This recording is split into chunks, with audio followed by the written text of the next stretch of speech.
నిర్మల్ జిల్లా బైన్సా మండలంలో MPP, vice ఎంపీపీల ఎన్నికలు జరగగా ఎంపీపీగా అబ్దుల్ రజాక్, వైస్ ఎంపీపీగా నర్సారెడ్డిలను ఏకగ్రీవంగా ఎన్నుకున్నారు. అనంతరం ప్రమాణ స్వీకారానికి హాజరైన ముదోల్ ఎమ్మెల్యే రామారావు పటేల్ మాట్లాడుతూ నియోజకవర్గంలో ప్రతి పల్లెపల్లిన బీజేపీ జెండా ఎగరడం ఖాయమని వెల్లడించారు. అసెంబ్లీ ఎన్నికల తర్వాత రాష్ట్రంలో మొట్టమొదటి బీజేపీ ఎంపీపీ స్థానానికి కైవసం చేసుకోగా రాబోయే పార్లమెంట్తో సహా ప్రతి పల్లెపల్లిన బీజేపీ కైవసం చేసుకుంటుందని చేశాము. మా నాన్న శంకరంలో చేరుకుంటా మా నాన్న లేకపోతే మంది నేను కూడా ఇప్పుడు దాదాపు 50 సంవత్సరాలు నాకు నేను కూడా చిన్నప్పుడు పనిచేశాను. వాళ్ళు కనీసం నమ్మకంతో ఇంతకుముందు ఎంపీపీ ఎస్సీ కూడా నువ్వు చెప్తే మా విద్యాపడతాను ఇచ్చారు. కానీ విద్యార్థి సూర్యారెడ్డి మాట్లాడి నాకు 2 సార్లు మోసం చేశాను. ఎంపీపీస్ అని చెప్పి ఇక్కడ ఉన్నారు, మాజీ ఎంపీడీసీ ఉన్నారు ఇంతకుముందు. అప్పుడు మా ఎంపీడీసీ మా మిస్సెస్ ఉన్నారు. ఆ టైంలో నాకు ఎంపీపీస్ అని చెప్పి ఇట్లా చేసి ప్రతి ఊళ్ళో అందరూ చెప్పారు ప్రజాపార్య ఎంపీపీ అని చెప్పి జగన్ ఎంపీ అని చెప్పి మోసం చేసిన ఘనత సూర్యారెడ్డికి దక్కిందని ఈ సందర్భంగా చెప్తున్నాను. అసలు మోసగాళ్ళ దగ్గర పని చేయకుండా మంచి విషయాలు వచ్చినందుకు నాకు చాలా సంతోషంగా ఉందని. ఇప్పుడు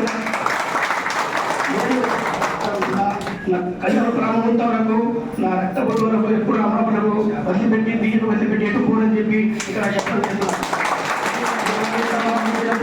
నమ్మకాన్ని ఓటేయకుండా నేను బీజేపీ కార్యకర్తగా రామరాపల్లి సైనికుడిగా నేను ఖచ్చితంగా అక్కడ పనిచేస్తానని చెప్పి ఈ సందర్భంగా తెలియజేస్తూ ఇచ్చిన అందరికీ ప్రతి ఒక్కరికి ధన్యవాదాలు తెలియజేస్తూ ముగిస్తున్నాను.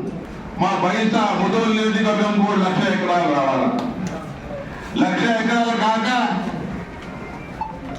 గడ్డనవాగు ప్రాజెక్ట్ నుంచి ఏదైతే ఇరిగేషన్ జరుగుతుందో దానికి తగ్గించి మంచి ఎక్కేటోడు కింద దించేసిన గత ప్రభుత్వం ఖచ్చితంగా ఇరిగేషన్ కోసం 27-28 ప్యాకేజ్ ఏదైతే ఉంది, మొన్ననే మంత్రి గారితో మాట్లాడాను, గౌరవ ముఖ్యమంత్రి గారు కూడా చెప్పారు 27-28 ప్యాకేజ్ పూర్తి చేస్తారని.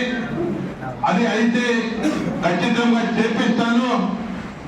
70,000 ఎకరాలకు మనం ఇక్కడ బైన్సా ముదోల్ నియోజకవర్గంలో సాగునీరు జరుగుతుంది. ఆ సాగునీరు కూడా పూర్తి చేస్తాను. లిఫ్ట్ ఇరిగేషన్ చాలా బండ్లు ఉన్నాయి, కొన్ని లిఫ్ట్ ఇరిగేషన్ లిఫ్ట్ ఎనౌన్స్మెంట్ చేయాలా, అది కూడా పూర్తిగా చేసి రైతు సోదరులకు న్యాయం చేస్తారని మీకు అందరికీ సభాముఖంగా తెలియజేస్తున్నాను.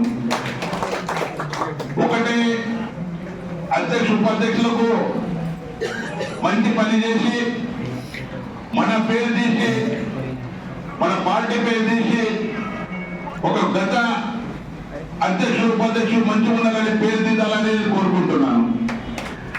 ఇక తెలంగాణ రాష్ట్రంలో భారతీయ జనతా పార్టీ అంటే ఇప్పుడే భీమా చౌదరి గారు చెప్పారు, మైనారిటీ వాళ్ళకు అపోజు కాదు. ఛత్రపతి శివాజీ మహారాజ్ అంగరక్షకుడు మదారి అని ఒక ముస్లిమైన ఉన్నారు. గత ఎలక్షన్స్ లో అబ్దుల్ రజాక్ ఏదైతే ఉన్నాడో ఎందరో ఆయన తిట్టారు, భారతీయ జనతా పార్టీ ఎందుకు పోతాడని అని చెప్పారు. అయినా కూడా నాకు అంగరక్షక నా పక్కకు నిలబడి ఓట్లు ఇప్పించి ఆమె సత్యమని మా ఫ్యామిలీ మెంబర్స్ మా కోడలు కింద పోతే ఇంటికి పోయి పటేల్ సాబ్కు ఓటేయాలా, బీజేపీకి ఓటేయాలని కాడు నొక్కిన ఘనత మా సోదరి మన